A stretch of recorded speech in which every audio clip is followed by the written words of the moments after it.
If a man claims he's found a real queen, why does the entire kingdom stop breathing the moment his discarded queen walks in with nothing but a smile and a billionaire on her arm? The Aurelia Hotel's grand ballroom sparkled with impossible luxury that night, every surface polished to a blinding gleam, every detail a testament to the heights of Manhattan's social elite. Chandeliers rained diamonds overhead, orchestral strings filled the air, and the finest crystal glasses clinked with champagne older than most of the guests. On this night, the Ashcroft Foundation's annual charity gala was supposed to be a celebration of hope and generosity, a place where the wealthy gathered to prove their humanity with oversized checks and grand speeches. But under the surface, something cruel and electric was unfolding. The drama nobody could look away from, not even if they tried. At the very center of this glittering storm stood Mark Ashcroft, 35 years old, the city's most celebrated tech prodigy, a man who turned code into gold and ambition into a multi-million-dollar empire before he was old enough to rent a car. He wore his custom tuxedo like armor, every detail chosen to remind people how far he'd come and how high he planned to climb. But tonight, it wasn't his success that had the city's attention. It was the woman on his arm. Veronica Vale was a vision in gold, her dress cut dangerously low, shimmering with every movement she made. A Cartier choker glittered at her throat. Her hair was a copper waterfall down her back. She wasn't shy, she basked in the stares, letting them wash over her, drinking in the envy, the whispered curiosity. It was the look of a woman who knew she'd won. And in a way, she had. Tonight, she was not only Mark Ashcroft's guest, she was his declaration. His upgrade. His public humiliation to the woman he once promised to love forever. The crowd, old money, new money, and those who only wished they had it, buzzed with whispers that twisted through the room like smoke. "That's not his wife," someone muttered behind a bejeweled hand. "He actually brought her here, with the press everywhere?" The cameras swiveled, flashes stuttering as they caught every sly smile and lingering touch between Mark and Veronica. "Mark, you dog," joked a hedge fund manager, clapping Mark on the back as if this were all good fun. "Trading in for a queen, huh?" Mark grinned, the kind of grin that was meant to wound. "Not just a queen," he said loudly, making sure everyone nearby could hear. "If the royals saw Veronica, they'd be jealous. She's real royalty tonight." Veronica laughed, a sound as sharp as broken glass, and leaned closer, pressing her hand possessively to his chest. The photographers snapped away, loving every second. Mark looked around, daring anyone to challenge him. He wanted this moment to last, a moment where he had all the power, where his choices were the only thing that mattered. But there was one thing Mark Ashcroft hadn't planned for. He didn't know that power, real power, can slip through your fingers the moment you believe you're untouchable. As the orchestra swelled into the opening notes of a waltz, the doors to the ballroom flew open with a crash that silenced the room. Heads turned. Laughter died mid-breath. The entire crowd, over 200 of the city's most important people, froze as a figure stepped inside.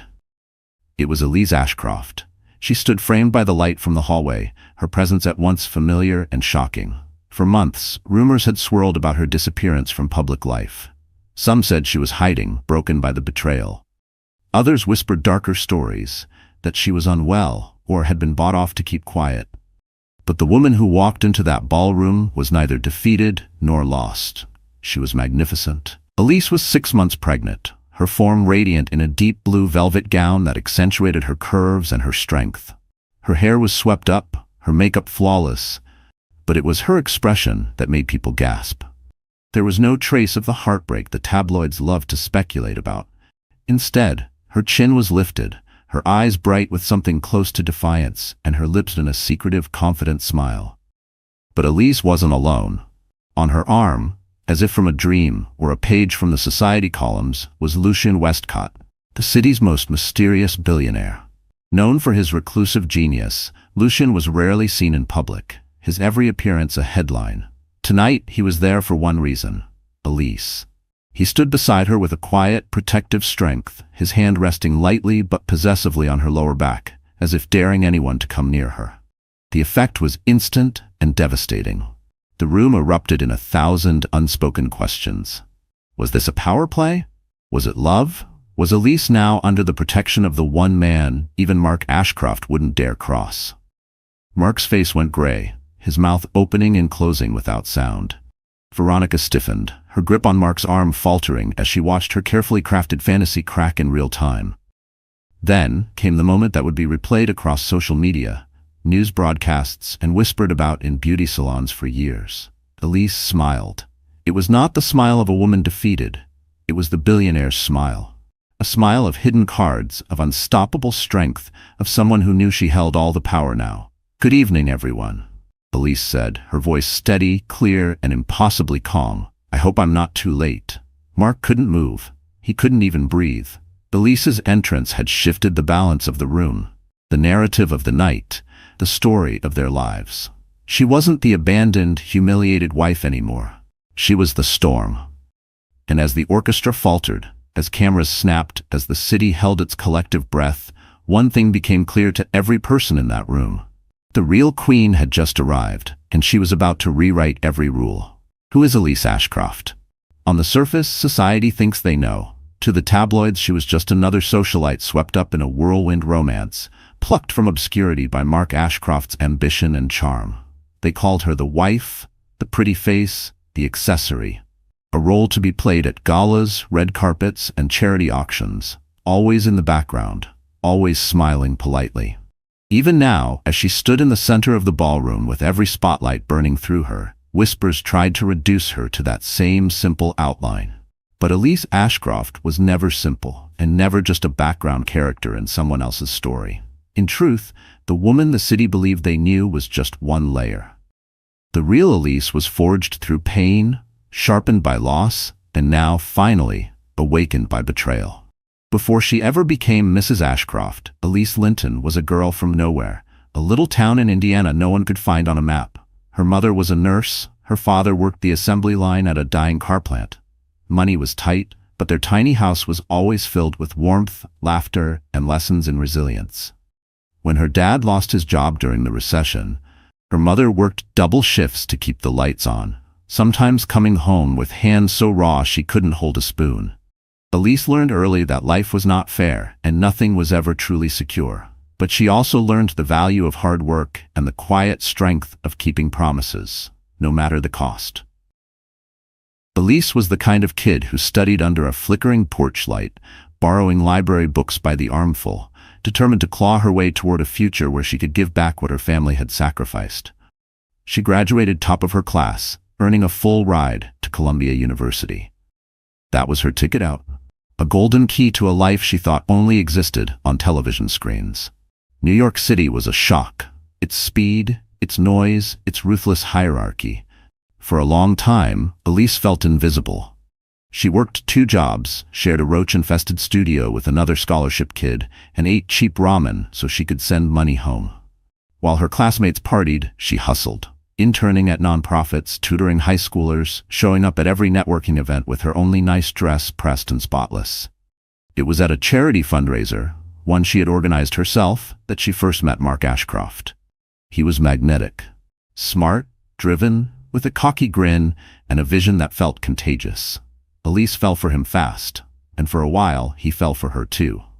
Mark made her believe in fairy tales, trips to Paris, rooftop dinners, promises of forever. He said he loved her work ethic, her grit, the way she saw through his bravado. He said she made him want to be better. But fairy tales end, and this one ended the moment Mark's ambition outgrew his heart. As Mark's company exploded in value, so did his ego. Elise watched the man she loved become someone else. Hungry, restless, chasing validation from people who only cared about his money. The little gestures that once meant everything vanished. In their penthouse, Elise often ate alone.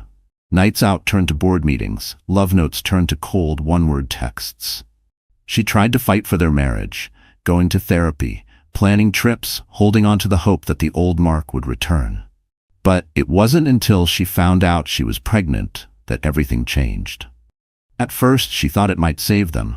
Mark seemed excited, even doting for a few weeks, making big plans for a nursery and talking about family vacations. But as the months passed and her belly grew, he grew distant, coming home later, picking fights, complaining about her slowing down.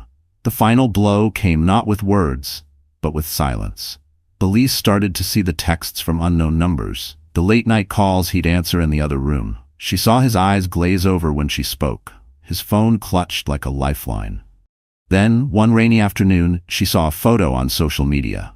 Mark, laughing with Veronica Vale at an art opening, his arm around her waist, the same easy affection he once saved for Elise. That was the day Elise stopped waiting to be saved.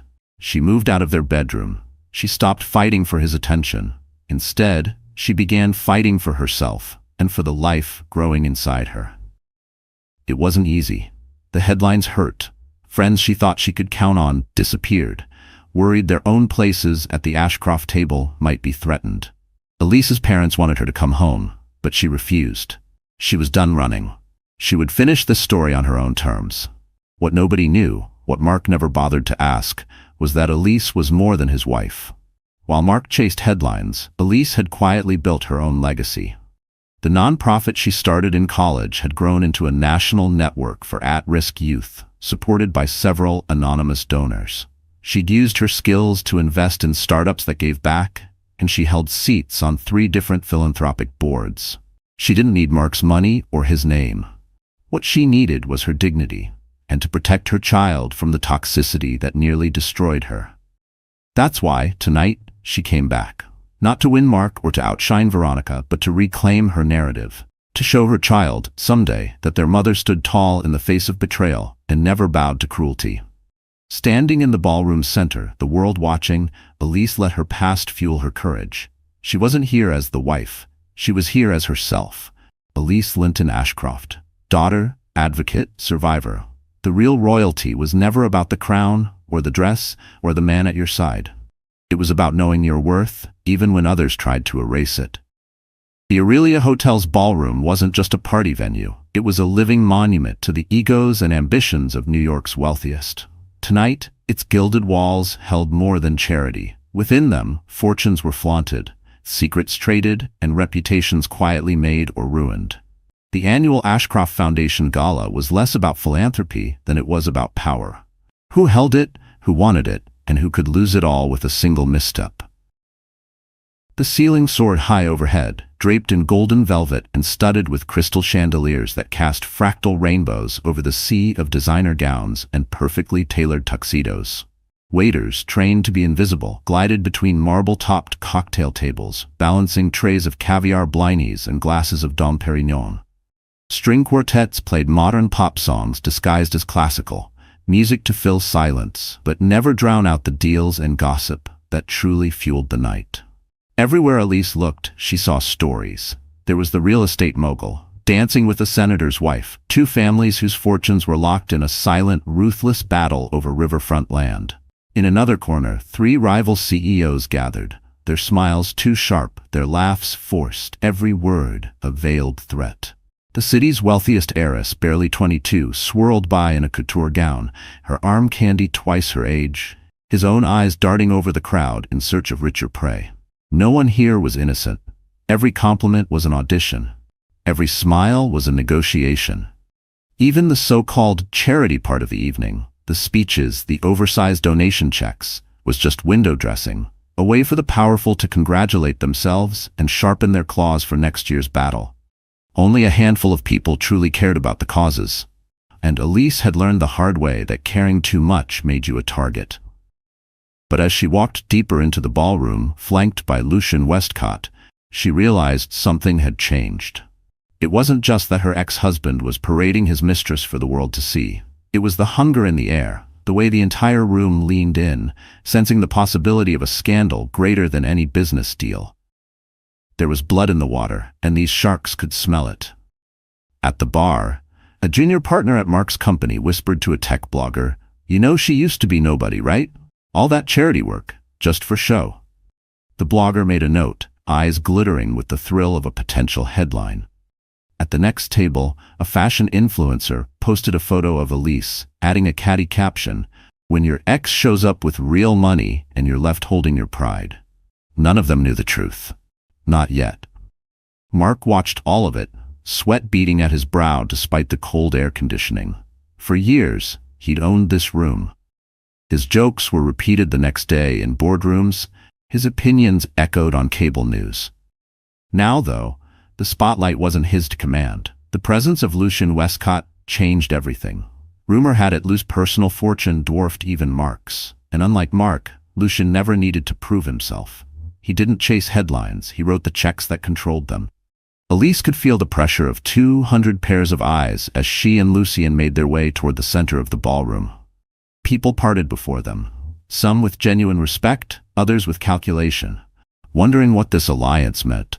Was Lucien here to invest in Mark's next startup, or to destroy it? Was Elise's baby really Mark's, or had something far more complicated taken root during their separation? As she passed Mark and Veronica, the tension was a living thing, so thick it nearly choked her. Veronica clung to Mark's arm, but her smile was fading, replaced by a tight, uncertain glance at Lucien. The press hovered, sensing the shot of the year was seconds away. "Elise, darling," drawled the gala's hostess, society doyenne Marian Aldridge, sweeping over in a swirl of lilac silk. "You look radiant. We were all just saying how much we've missed you at these events." Her eyes flicked quickly to Elise's belly, then to Lucien's hand at her back. "And Mr. Westcott, what a coup for our little party." Lucien nodded, his face unreadable. "It's a beautiful event, Marian.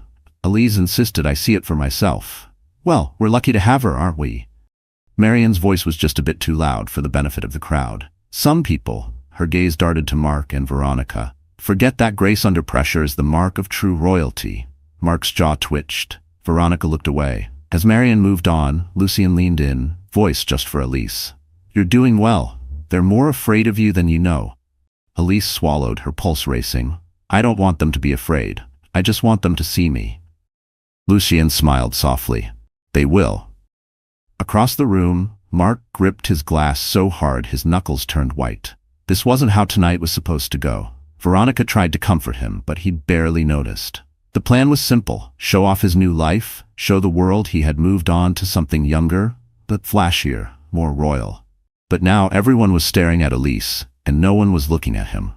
For a brief moment, time seemed to freeze. Elise could see her reflection in the mirrors behind the orchestra. Strong, determined, a woman who would not be erased. She stood up straighter, knowing her every move was being judged, measured, envied. As the auctioneer called the next item, a private villa in Santorini, Elise smiled. She wasn't here to compete. She wasn't here to win anyone back. She was here to remind the world that grace under fire is the truest mark of power. The real royalty in this room wasn't defined by money, mistresses, or even last names. It was defined by dignity, the kind you can't buy or steal.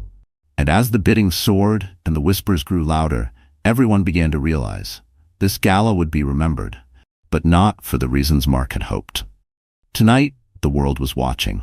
Tonight, the balance of power had shifted. Tonight, a new queen had arrived, and her reign was just beginning. Beneath the glossy surface of Mark Ashcroft's charm, his smooth smile, sharp tuxedo, and effortless small talk, lurked a hunger that was never truly satisfied. He wore the face of the prodigy, the golden boy who could do no wrong. But everyone who ever got close enough learned the truth. Mark's loyalty was as thin as a credit card and twice as cold. Ambition always came first. Relationships, partnerships, even family, all were tools to be used and discarded if they got in the way of his next conquest. Once, when Mark had first started out, his drive had been inspiring. He rose from nothing, surviving on ramen noodles and sleepless nights, believing his intelligence and vision could change the world. And for a while, they did. But with every new success, his humility shrank, replaced by an insatiable need to win, no matter the cost. He stopped listening to advice. He stopped hearing no. Every new deal, every magazine cover, every expensive toy was proof that he was more than just a lucky kid from nowhere. When Mark married Elise, some called it a fairy tale. Others, more cynical, called it a calculation. Elise was beautiful, sure, but more importantly, she was good press. She softened his image. She made him look like the kind of man who valued love and community, not just profit and power. For a while, Mark played along, enjoying the perks of the perfect couple persona. But as the years rolled on, the act began to chafe. He saw Elise's empathy and generosity as weaknesses, not strengths. When she turned down fancy galas to visit soup kitchens or skipped exclusive parties for late-night board meetings with her nonprofit, he felt slighted. He wanted a wife who would smile for the cameras, not challenge his worldview or remind him of where he came from. Slowly, resentments grew. Every time Elise succeeded on her own, Mark felt threatened instead of proud. Enter Veronica Vale. Veronica was the antidote to everything Mark thought he disliked about Elise. Where Elise was subtle, Veronica was showy. Where Elise put others first, Veronica demanded to be first. She was bold, brash, and knew exactly how to make a man like Mark feel invincible. She didn't care about charity or appearances unless there was something in it for her. For Veronica, attention was currency, and scandal was merely the price of entry. She had spent most of her 20s hopping from one high roller to another, always upgrading, never looking back. She perfected the art of being exactly what each man wanted, for as long as it suited her. When she met Mark at an after-party for a tech launch, she saw potential, not just for luxury, but for infamy. She was tired of being someone's secret. With Mark, she wanted the spotlight. Their relationship was explosive from the start. Veronica wasn't content to remain the other woman forever. She pushed Mark to be bolder, to stop hiding her, to make a statement, to prove to the world and Elise that he had traded up. She fueled his ego, whispering that he deserved better, deserved someone who truly understood his ambitions. Mark, already drifting from Elise and their unborn child, let himself believe it. Behind closed doors, their affair was built on games. Veronica would tease him about his marriage, joke about how Elise would never fight back, taunt him with fantasies of a future where Mark ruled the tech world and she reigned as his queen. "She's weak, Mark," Veronica would say, her voice syrupy with disdain. "You need a woman who makes headlines, not one who hides behind causes. I can make you unstoppable." It was Veronica's idea to go public at the gala. She wanted to prove to the world, and especially to Elise, that she had won. She picked out her own dress, planned her entrance, even called a few paparazzi with anonymous tips to ensure maximum coverage. Mark hesitated, knowing the move was risky, but Veronica was relentless. She pressed until he caved. Tonight, as they stood in the ballroom, Veronica watched the drama unfold with satisfaction, at least at first. She loved the looks from other women, the shocked gasps, the rush of power that came from being envied and feared. But she also noticed how quickly the room changed when Elise walked in. Suddenly, Veronica wasn't the main event. Elise's presence stole the air from the room, and Lucien Westcott's appearance made Veronica's diamond necklace feel like costume jewelry by comparison.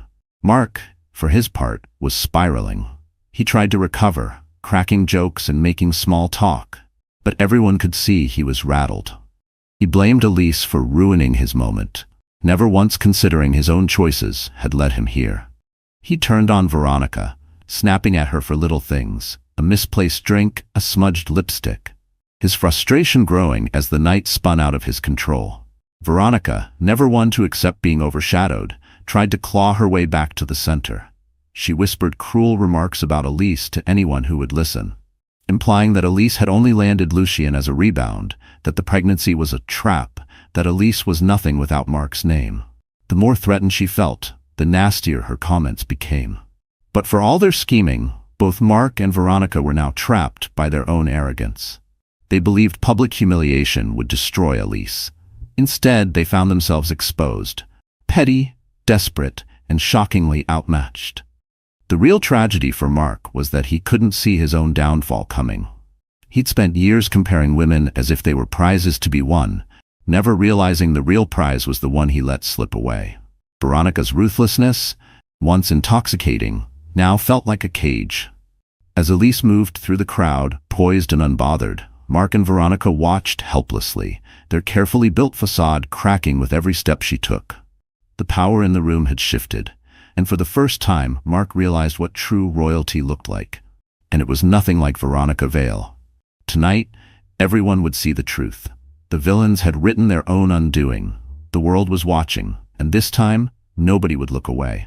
The room was a powder keg, waiting for a single spark. All night, the tension had built. Sideways glances, nervous laughter, conversations that faded mid-sentence as eyes darted toward the unspoken spectacle at the center of the ballroom. Everyone was waiting for the drama to break, for the moment that would become the stuff of whispered legend.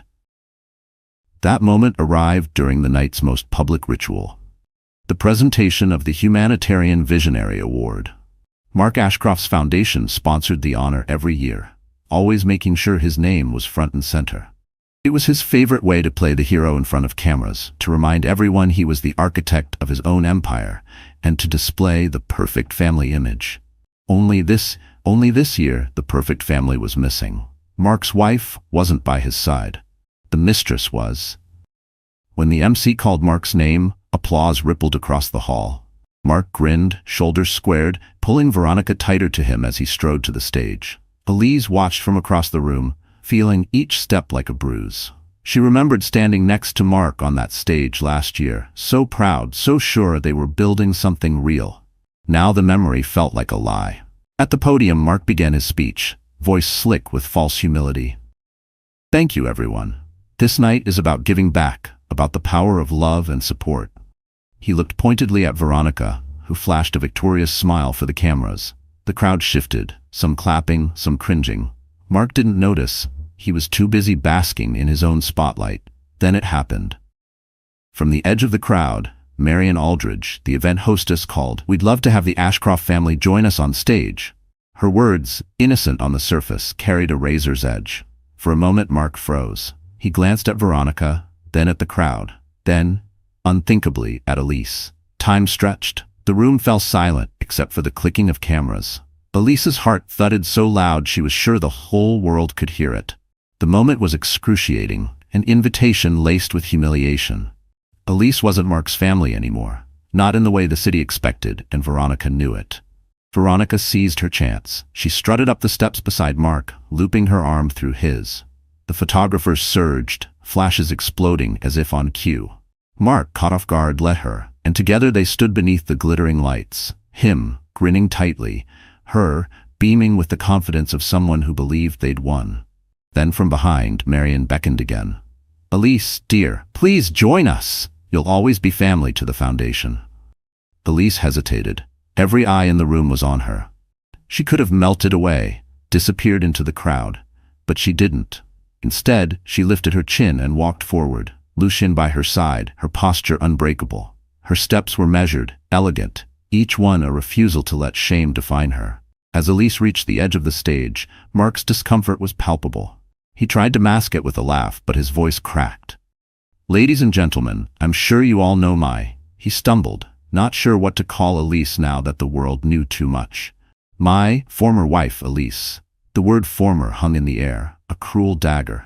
Gasps rippled through the crowd. Veronica's face twisted into a smirk of victory. Lucien stepped in, his voice calm and powerful. "Elise is the heart of every cause in this room. Her work is the reason many of us are here tonight." His words were an anchor, and Elise seized the moment. She turned to Mark, meeting his gaze with steady defiance. "Thank you, Mark, for reminding us all that actions speak louder than words." The cameras caught it all, the tension, the pain, the subtle war waged in micro-expressions. Social media would replay this moment in endless loops. Elise, beautiful and bruised, refusing to be erased. Mark, exposed for what he was. Veronica, smug but suddenly diminished by the force of Elise's presence. The real humiliation wasn't Elise's, it was Mark's. He wanted to show the world he'd traded up, that he'd won. But as the minutes passed, it became clear who truly had the power. Elise was dignified, supported, and admired. Mark and Veronica looked petty, desperate, and mean. But as she stepped down from the stage, Elise's composure cracked. She made her way to a quiet corner, fighting tears that threatened to spill over. She pressed a hand to her belly, seeking strength, whispering a silent promise to her unborn child. "I will not let this break me. I will not let him define me." Her heartbreak was raw, deep, and impossibly lonely. She felt exposed, betrayed not just by Mark, but by the world that so easily cast her aside. The humiliation stung, but even as it burned, a new resolve took root. She would not give her pain away. She would not let this be the end of her story. Across the room, Mark tried to salvage the night, but the damage was done. Whispers followed him, not admiration, but pity and contempt. Veronica clung to his arm, but the mask was slipping. She saw now that Mark's power had limits, that the world could turn against her as quickly as it had turned against Elise. For Elise, the walk from that stage back into the crowd was the longest she'd ever taken. Every step was heavy, but she refused to hide. People watched her, some with sympathy, some with judgment, all with curiosity. But Elise's head stayed high. She was no longer just the betrayed wife. She was something stronger, fiercer. She was the woman who survived the fire. And as the gala rolled on, as laughter returned and the orchestra played, everyone knew. A line had been crossed that could never be uncrossed. Tonight, humiliation was supposed to break Elise. Instead, it made her unforgettable. The ballroom lights faded into a blur as Elise walked away from the crowd, her ears ringing with the echoes of polite applause and the not-so-polite whispers that followed her every move. She made it as far as the quiet hallway behind the coat room before her composure faltered. Here, away from the lights and the flashbulbs, she finally allowed herself to breathe. The pain was immediate, sharp, and raw. She pressed a trembling hand to her chest, as if she could hold her heart together by force of will. Her body shook, a wave of exhaustion threatening to drag her down to the polished marble floor. All her resolve, her poise, the proud way she'd held her head in that room full of predators, none of it could keep the loneliness at bay now. It was supposed to be different, she thought. She had always known that Mark was flawed. But she believed she could love him through the rough edges, that their shared history would anchor them against every storm. She'd forgiven him so many times, for late nights, broken promises, even the first hints of betrayal, clinging to the hope that if she just tried harder, he would remember the man he used to be. Tonight shattered that illusion forever. He hadn't just left her, he'd erased her, replaced her with someone younger, flashier, and cruel enough to enjoy the humiliation. He did it in public, with an audience, with cameras rolling, and strangers taking notes for tomorrow's gossip. Mark hadn't simply ended their marriage. He'd made sure everyone knew that she was disposable. Elise sank onto a velvet bench tucked into a shadowy alcove, her hand protectively cradling her belly. Her baby. The one life she still felt tethered to, the only thing giving her strength. Tears spilled over, silent and unstoppable. She felt a strange, sharp shame. Not just for being betrayed, but for the ways she'd betrayed herself, shrinking to fit inside Mark's world, quieting her own dreams, giving up pieces of her soul for someone who never bothered to look back. "Are you okay?" The voice was gentle, hesitant. Lucien Westcott had found her, concern etched on his usually impassive face. He didn't try to sit beside her right away, sensing she needed space. Instead, he leaned against the wall, arms crossed, watching her with a patience most people lacked. She tried to answer, but her voice broke. I don't know," she whispered. Lucien nodded, as if this was the only honest thing to say. "You were extraordinary tonight. Don't let them convince you otherwise." His words only made the tears come harder. Elise pressed the back of her hand to her mouth, willing herself to stop, but the dam was broken. She cried for everything. The lost years, the betrayal, the hollow friendships that faded as soon as her marriage fell apart. She cried for the child who would never know the family she'd dreamed of. For the woman she'd almost become before Mark's shadow covered her light. Lucien finally sat beside her, silent and steady. He didn't offer false comfort or empty promises. He simply existed beside her, a reminder that she wasn't truly alone. "It's not weakness to break down," he said softly. "It's just honesty. You endured more tonight than most people ever will." For a long time, neither of them spoke. Elise's tears slowed, her breaths coming in shaky hiccups. She wiped her eyes, suddenly embarrassed. "Everyone saw it, didn't they?" she said bitterly. "They all saw me get humiliated. I tried so hard to be strong. But, God, I feel like a fool." Lucien shook his head. "What they saw was a woman with more courage than anyone in that room. You stood your ground. You didn't run. That takes guts Mark and Veronica will never understand." The words comforted her more than she expected. But doubt lingered, sharp and insistent. "What if they're right?" Elise whispered. "What if I am just weak? What if I can't do this alone?" Lucien's eyes softened. "Then let yourself be weak for tonight. Tomorrow is a new day. You don't have to be the hero every moment." She wanted to believe him. She wanted to believe that she could rebuild, that she could be more than the sum of her heartbreak. But it felt impossible. She saw herself through Mark's eyes. Inconvenient, embarrassing, forgotten. Every cruel word, every cold shoulder echoed in her mind. What if she really was unlovable? What if all she'd built was just a mask, and underneath she was only a broken, abandoned wife? Her phone buzzed, a message from her mother. "Call me when you can. We love you. We're proud of you." Elise couldn't reply. Not yet. She was too raw, too exposed. Lucien finally broke the silence. "Elise, do you know why I came tonight?" She shook her head. "Because I believe in you," he said simply. "Not as Mark's wife, not as the woman people whisper about. I believe in you, Elise. You have power. You have dignity. Even on your worst night, you are more than they'll ever be." She didn't answer, but the words settled inside her like seeds. Maybe they'd grow in time. For now, she just needed to survive the night.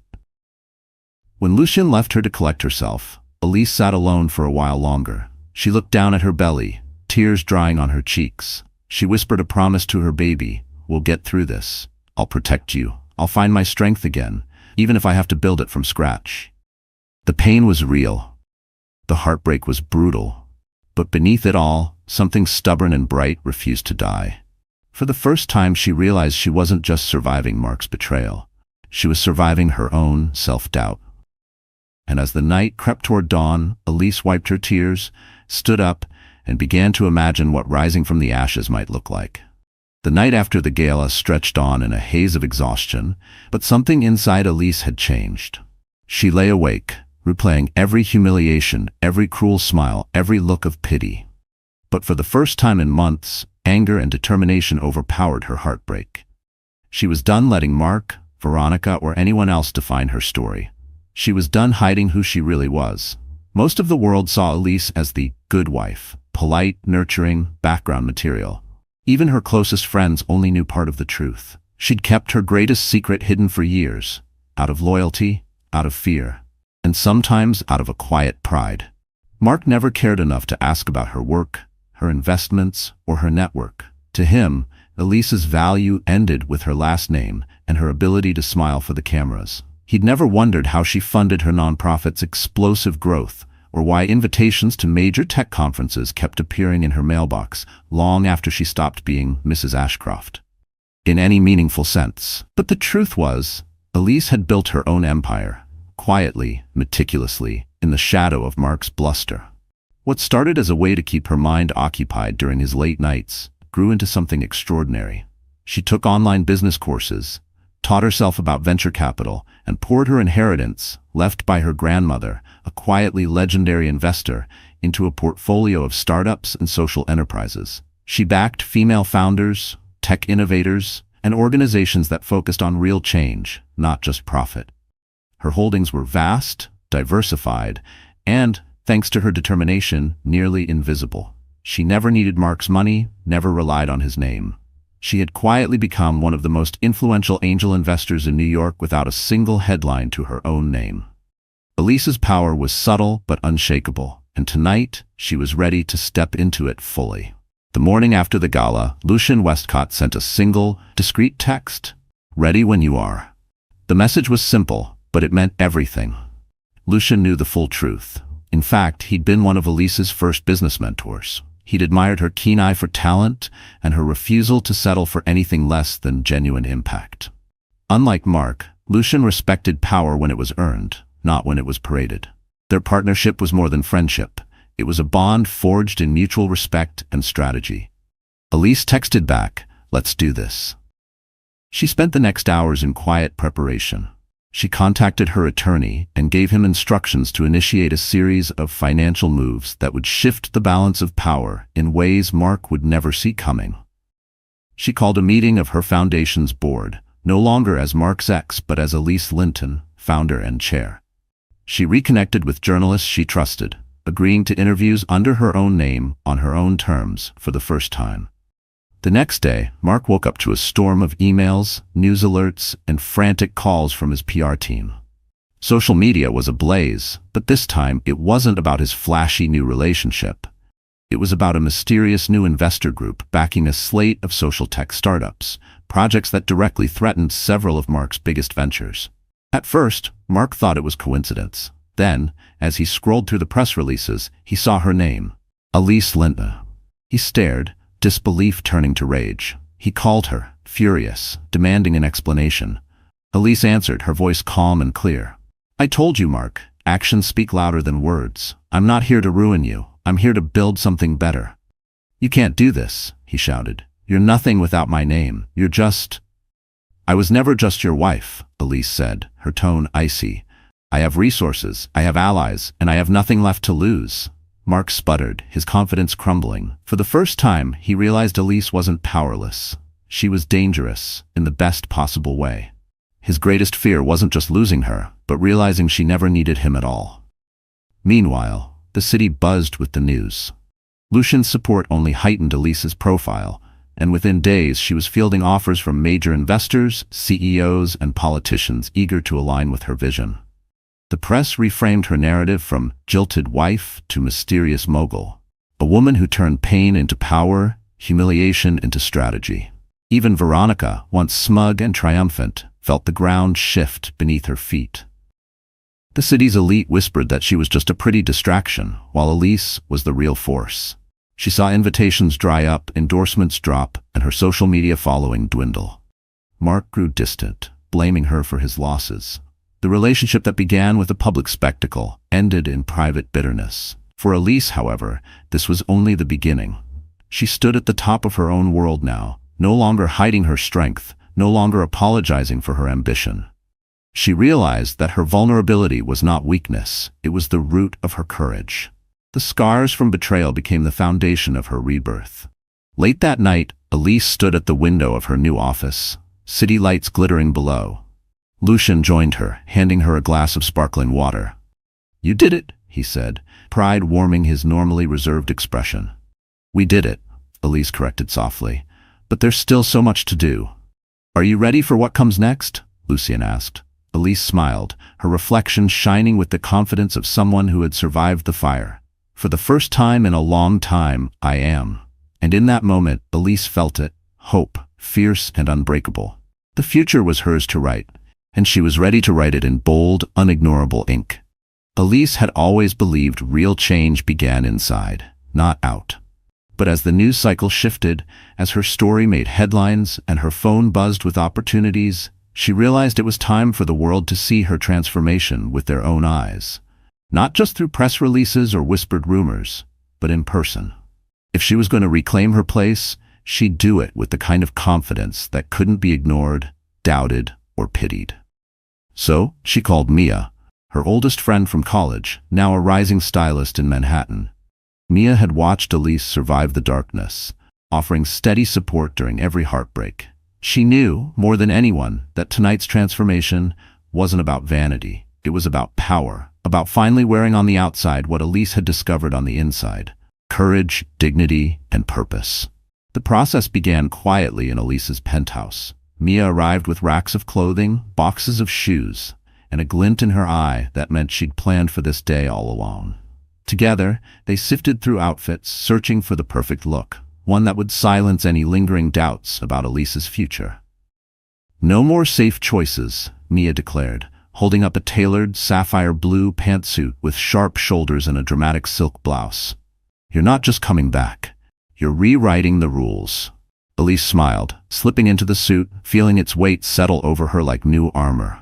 Mia worked her magic, hair swept back, makeup glowing but strong, diamond studs in her ears, and a pair of killer heels that made her stand taller than she ever had with Mark. She barely recognized herself in the mirror, and that was exactly the point. As Mia finished, she stepped back, hands on her hips. You're not the same woman who left that gala. Let them see it. Elise looked at her reflection, heart pounding. For the first time, she saw not a victim, not a shadow of her old life, but a leader. A woman who had survived the storm and come out unbroken. It wasn't just about the clothes. Over the next week, Elise embraced every aspect of her transformation. She attended board meetings in person, head high, voice clear. She spoke to her foundation's staff, sharing her vision with honesty and hope, promising to fight harder for every child, every family, every underdog. She took interviews, correcting the narrative the tabloids tried to twist. I'm not here because I was left behind, she said on a national morning show. I'm here because I never left myself behind. The world noticed. Social media, which once buzzed with rumors and pity, now exploded with praise. Elise returns trended for days. Her style and courage celebrated everywhere, from fashion blogs to business podcasts. Young women sent messages of gratitude. Mothers posted stories of their own struggles, and Elise's inbox overflowed with invitations from CEOs, investors, and even movie producers. The new power at her fingertips was electrifying. But the most important transformation was still inside.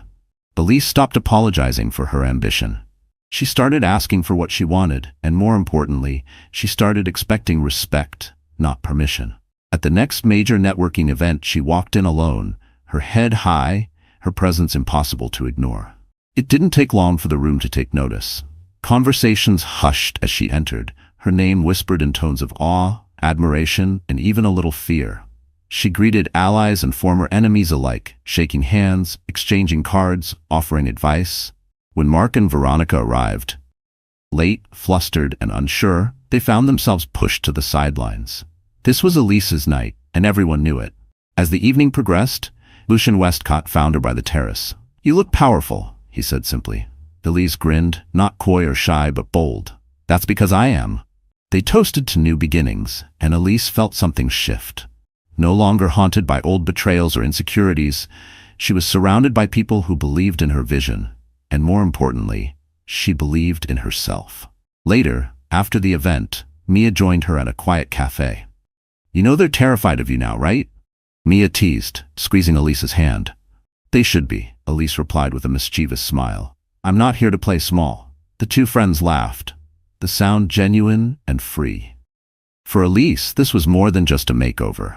It was a declaration. She was done shrinking, done living in anyone's shadow, done letting fear dictate her story. Every scar, every heartbreak, every painful lesson had made her stronger, sharper, and more determined than ever.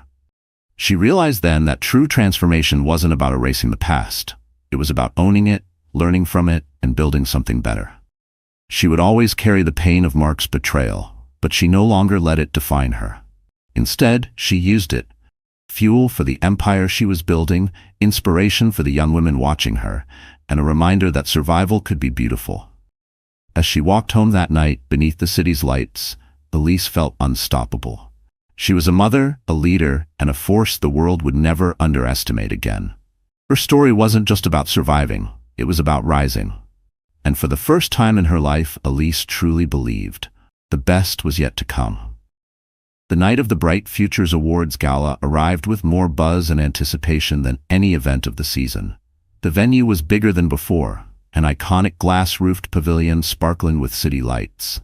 The guest list was tighter, the security stricter, and the stakes higher.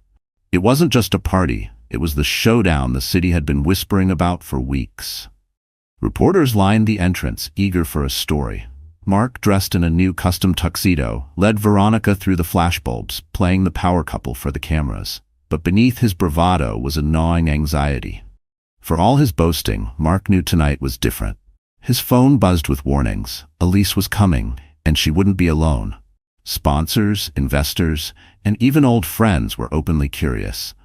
Which Ashcroft would walk out of this gala with the city's loyalty, and which would leave in disgrace? Elise arrived late, but her timing was flawless. She stepped from a sleek black car, flanked by Lucian Westcott on one side and her foundation's board chair, a world-renowned activist on the other. But she didn't need an entourage to steal the spotlight.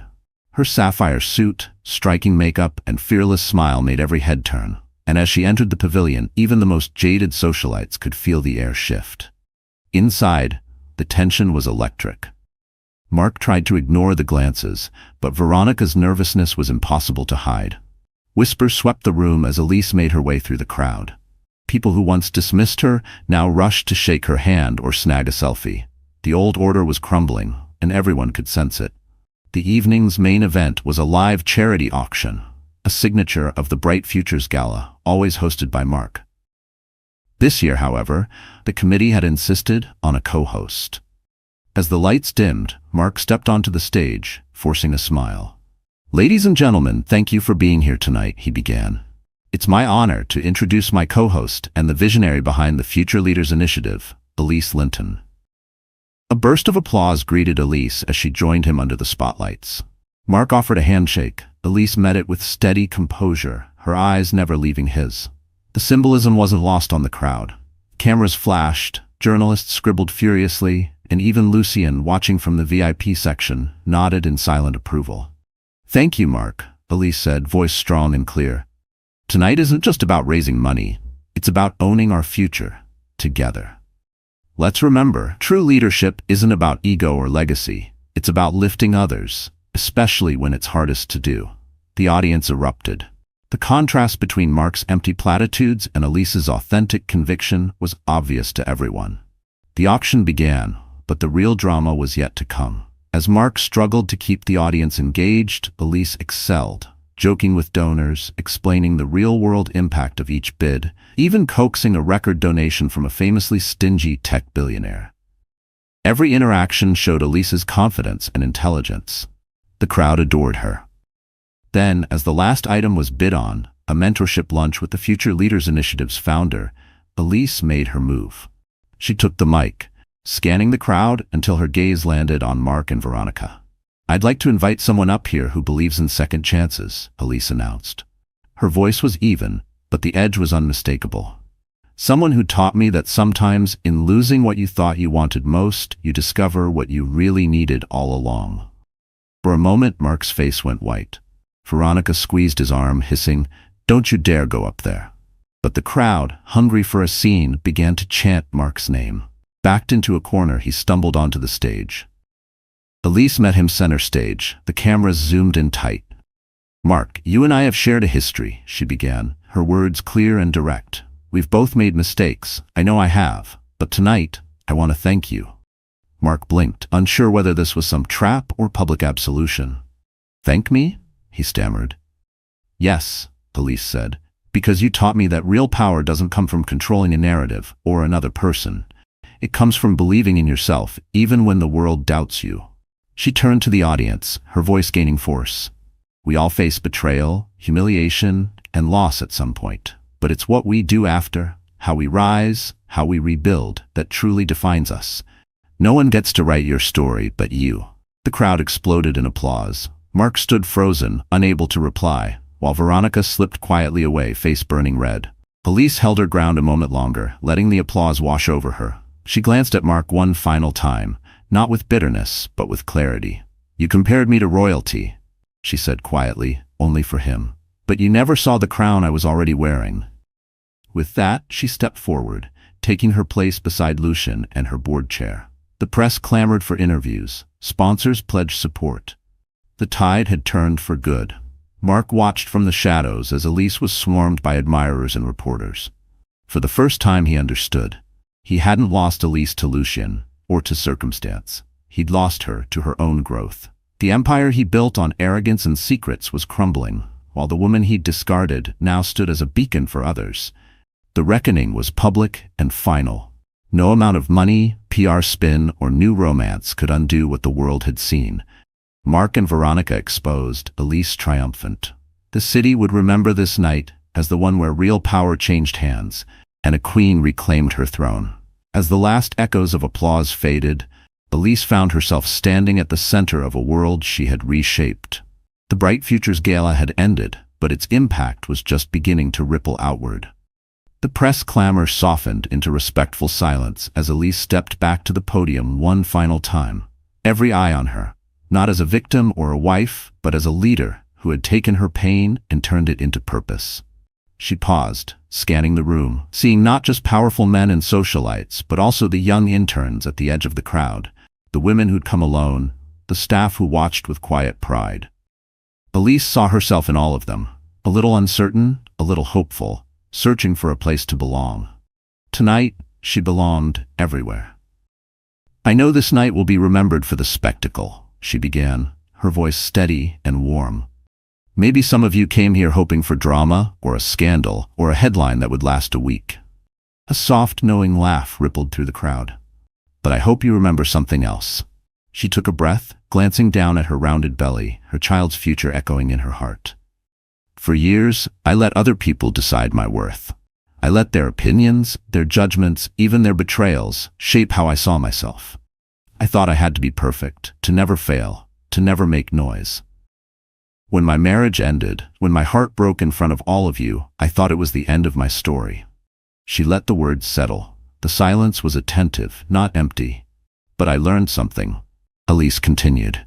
"You cannot let anyone, not a husband, not a boss, not the world, decide your value. You decide. Every scar, every setback, every tear, and every sleepless night, they are not weaknesses. They are the steel that forges your crown."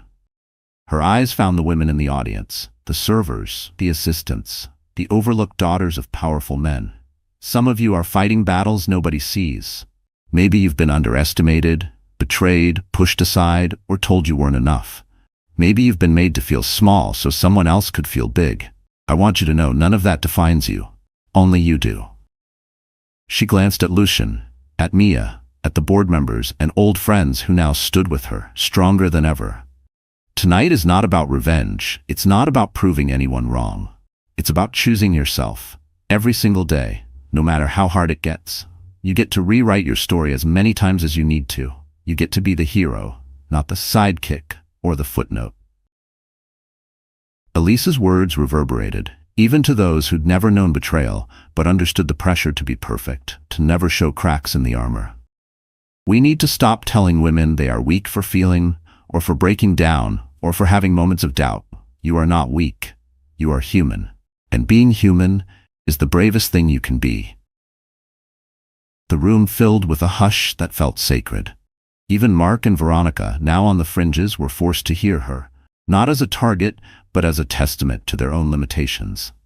For any woman listening, whether you're here in this room or watching online, know that your worth is not decided by who loves you or leaves you, not by what you lose, but by what you choose to build. I stand here tonight, not because I was never broken, but because I decided to put myself back together, stronger and wiser. She smiled, soft and sincere, a look that held no bitterness, only hope and conviction. To every woman who's ever been left behind, overlooked, or told to stay quiet, stand tall. Wear your scars with pride. There is nothing more powerful than a woman who refuses to give up on herself. That is real royalty. The applause grew, not polite or performative, but thunderous, carrying the weight of truth and the relief of shared experience. For once, this room of power brokers and society stars felt united by something deeper than money or status. Elise had given them more than a story. She'd given them permission to be brave. After the gala, women approached Elise with tearful hugs and whispered thank yous. Young men shook her hand, saying she'd inspired their mothers, their sisters, their daughters. Reporters quoted her message around the world. Overnight, her speech became a viral anthem, a rallying cry for anyone who'd ever felt small. Mark, standing in the shadows, realized that Elise had given him a gift he'd never given her: honesty, closure, and a path forward, if he chose to take it. Even Veronica, once so sure of her power, now looked humbled, perhaps realizing that true strength could not be stolen or borrowed. But the real legacy was not in headlines or hashtags. It was in the way Elise left the stage, with her head high, her back straight, and her future finally her own. She walked out into the cool night, hand on her belly, a mother and a leader, ready for whatever storms might come next. She'd started this journey lost, broken, and betrayed. She ended it unbreakable. She knew she could never promise her child a world without pain or disappointment. But she could promise this: they would see their mother rise again and again, never shrinking from her truth. And to anyone still listening, Elise had one final message, simple but powerful. Never mistake kindness for weakness. Never confuse heartbreak for defeat. Women are not fragile, they are the storm. With those words, Elise stepped forward into the night, not just as a survivor, but as a queen who had claimed her crown, her story, and her future. So the story has ended, and our wonderful friends, are you still here with us? If you've stayed until now, I truly believe this story has touched your heart in some way. Maybe you saw yourself in Elise, or maybe you just felt the fire of someone finally standing up for themselves after being pushed aside. Here's what I hope you carry from this journey. Nobody, no matter their power, status, or words, gets to decide your worth except you. Healing isn't about never being broken. It's about putting yourself back together, stronger and wiser than before. As the heterodox wisdom goes, a broken heart is an open door to compassion, to strength, and to new beginnings. Your scars are not shame. They are proof of your survival and your ability to love deeply, even when hurt. So, if this story made you feel braver or just a little less alone, please like, share, and subscribe to our channel. Drop a comment below. What part hit you the hardest? Remember, you're not fragile, you are the storm.